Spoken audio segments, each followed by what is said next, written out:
মা, কালকে আপনাদের বাড়িতে আসার পর আপনি বলেছিলেন সকালে আমার সাথে কথা বলতে চান। সেজন্য ঘুম থেকে উঠে আমরা দুজনেই আপনার কথা শোনার জন্য এসেছি। শোনো বৌমা, তোমাকে আমার ছেলে বিয়ে করে নিয়ে এসেছে, কিন্তু আমি চেয়েছিলাম আমার ছেলেকে অন্য জায়গায় বিয়ে করাতে, যেখানে শ্বশুরবাড়ি থেকে অনেক টাকা যৌতুক দিবে।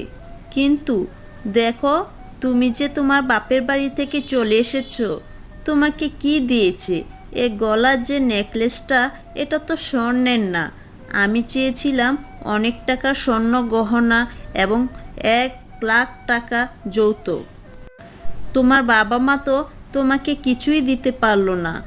এখন তুমি তোমার বাবা মাকে বলবে টাকা দিতে।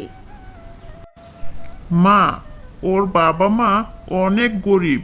ওর বাবা মা এত টাকা দিতে পারবে না। তুমি একটু বোঝার চেষ্টা করো।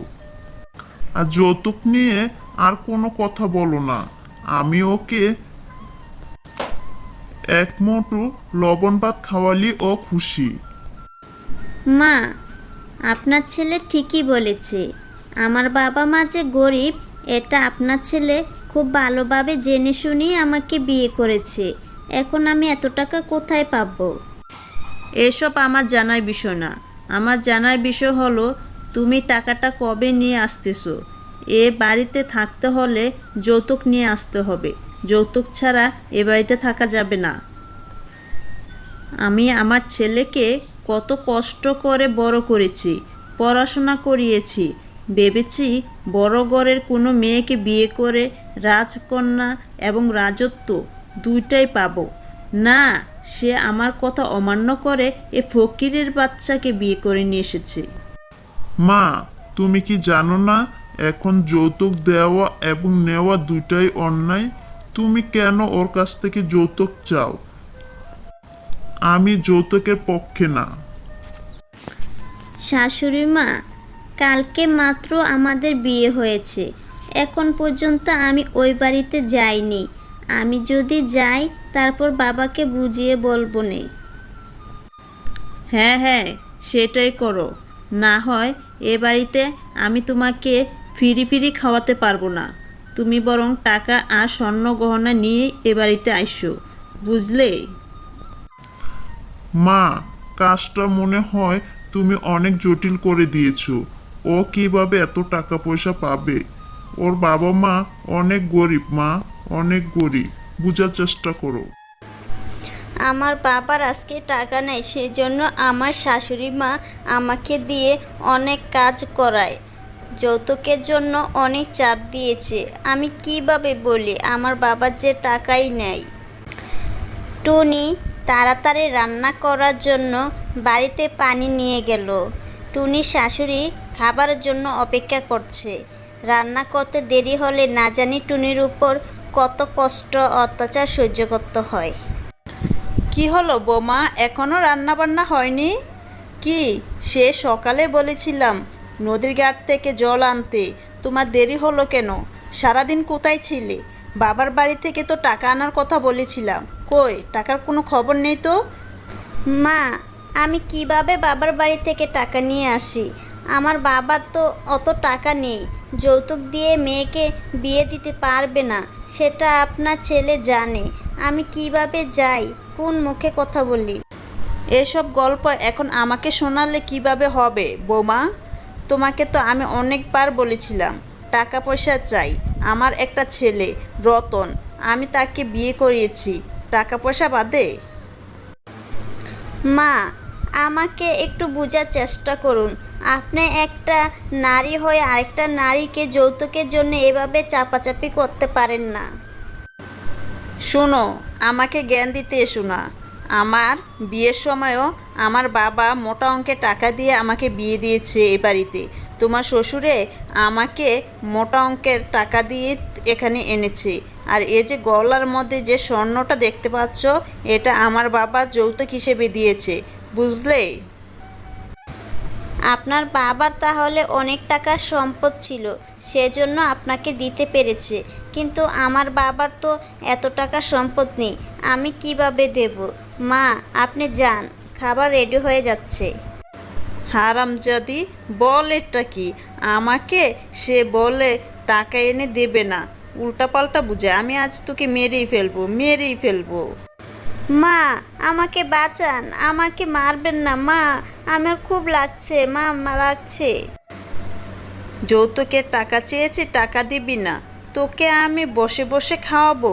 তোর জামাইকেও বসে খাওয়াচ্ছি, তোকেও বসে খাওয়াবো? সেটা তো হতে পারে না। টাকা চাই আমার, টাকা। একদম মেরেই ফেলবো, মেরেই ফেলবো তোকে। আজকে মারতে মারতে তোকে শেষ করে ফেলবো। তুই কিভাবে মুখে মুখে তর্ক করিস? হ্যাঁ, নতুন বউ, এখনই শাশুড়ির সাথে ঝগড়া করিস? হ্যাঁ, এ কি? আমি কি করলাম? বৌমা, ও বৌমা, এ কি? সে কি মারতে মারতে কি আমি মেরেই ফেললাম নাকি? এ তো বৌমা সত্যি সত্যিই মরে গেছে। ও বৌমা, হায় হায়, এখন আমি কি করি? কিভাবে নিজেকে বাঁচাই? যাই, একটা বস্তা নিয়ে আসি। যেভাবে হোক নিজেকে তো গা ঢাকা দিতে হবে। যা, এ বস্তার মধ্যে ভরে আমি নিয়ে যাচ্ছি নদীর ঘাটে, কেউ দেখবে না। যাক, কচু ক্ষেতের মধ্যে আমি ফেলে দিই। নদীর ঘাটে যাইতে অনেক দূর, কেউ দেখে ফেলতে পারে। এই মরার খবর শুনে পুলিশ কাকু দৌড়ে সে চলে আসলো টুনি শ্বশুর বাড়িতে। আপনি তাহলে টুনি শাশুড়ি মা, আপনি তাহলে যৌতুকের জন্য নিজের বৌমাকে মেরে ফেলেছেন? আপনার এত বড় সাহস, বর্তমান যুগে থেকেও যৌতুকের জন্য চাপ দেন? আপনার কি পরিমাণ শাস্তি হবে আপনি জানেন? কিভাবে পারলেন নিজের বৌমাকে যৌতুকের জন্য মেরে ফেলতে? এই ডাইনি শাশুড়ি, কিভাবে পারলেন আপনি? আপনার বাড়িতে একটা মেয়ে এসেছিল দুমুঠো ভাত খাওয়ার জন্য। আপনার ছেলে তাকে পছন্দ করে বিয়ে করেছে। সে তো জেনে শুনে বিয়ে করেছে গরিব ঘরের সন্তান। ডাইনি শাশুড়ি মা, কি করে পারলেন আপনার বউকে শেষ করে দিতে? এখন আপনাকে জেলে যেতে হবে। জেলে গিয়ে আপনাকে ভালো মন্দ খাবার খাওয়াবো। আসে। পুলিশ কাকু, পুলিশ কাকু, বিশ্বাস করুন, আমি আমার নিজের বৌমাকে কখনোই মারতে পারি না। আমি তাকে মারিনি, বিশ্বাস করুন, আমি তাকে মারিনি। আমাকে তুমি বিশ্বাস করাতে এসো না টুনি শাশুড়ি মা। আমি তোমাকে খুব ভালো করে চিনি। তোমার ছেলে এর আগেও একটা বিয়ে করেছিল, সে বউকেও তুমি মেরে ফেলেছো। তুমি কি পাবো? তোমার ছেলেটাই জন্মগ্রহণ করতে তোমার যে পরিমাণ কষ্ট হয়েছে, একটা মেয়ে জন্মগ্রহণ করতে সে পরিমাণ কষ্ট হয়নি? তুমি কিভাবে পারলে এই কষ্টটুকু দিতে বৌমাকে? তোমার মতো ডাইনি শাশুড়ি আর কয়জন হতে পারে? তুমি যে সংসারে থাকবে, সে সংসারে কোনো বৌমা তার স্বামীর সাথে সংসার করতে পারবে না, মনে রাখছো? পুলিশ কাকু, আমি যে আমার বৌমাকে মেরেছি এটার কি প্রমাণ আছে? শুধু শুধু আমাকে দোষারোপ করা হচ্ছে। আমি তো সকাল থেকে বৌমাকে খুঁজে পাচ্ছি না। তুমি যে তোমার বৌমাকে মেরে ফেলেছো সেটার প্রমাণ আমি নিজেই। কারণ আমি আসার পথেই দেখেছি তুমি তোমার বৌমাকে বস্তা ভর্তি করে কচু খেতে ফেলে রেখেছো।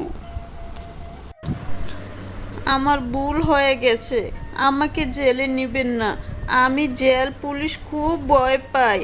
আমি আমার বৌমাকে মেরে ফেলেছি, বিশ্বাস করুন। আমি চাইনি সে একবারে মরে যাক। আমি শুধু যৌতুকের জন্য একটু চাপ দিয়েছিলাম, কিন্তু মারতে শুরু করছি আর সে মরেই গেল। এমন কেন হলো? খুব ভালো কাজ করেছো। এখন আমরা তোমাকে জেলে নিয়ে মারতে শুরু করব আর তুমি মরে যাবে। বুঝতে পারছো? যৌতুক দেওয়া এবং নেওয়া দুটাই অপরাধ, আর তুমি সে অপরাধটুকুই করেছিল। তোমাকে আমি এমন শাস্তি দেব যাতে এই এলাকার অন্যান্য শাশুড়িরাও শিক্ষা গ্রহণ করতে পারে। আমার ভুল হয়ে গেছে, আমি আমার ভুল বুঝতে পেরেছি। তোমরা কেউ আমার মতো ভুল কাজ করো না। যৌতুকের জন্য বৌমাকে কখনোই অত্যাচার করো না। আমার ভুলের জন্য একজনের জীবন চলে গেল। আমার মতো ভুল আর কেউ করো না। আমি কখনোই আর এই ভুল করব না। আমি আমার ভুল বুঝতে পেরেছি। সবাই আমাকে ক্ষমা করে দাও। সবাই মনে রেখো, যৌতুক দেওয়া এবং নেওয়া দুটাই অপরাধ। হ্যালো বন্ধুরা, কেমন আছো সবাই? আশা করি সবাই ভালো আছো। আমাদের এই গল্পটি কেমন লাগলো? যদি ভালো লেগে থাকে তাহলে অবশ্যই লাইক, কমেন্ট, সাবস্ক্রাইব করে দাও। আরও নতুন নতুন গল্প পেতে আমাদের সাথেই থাকো। ধন্যবাদ সবাইকে।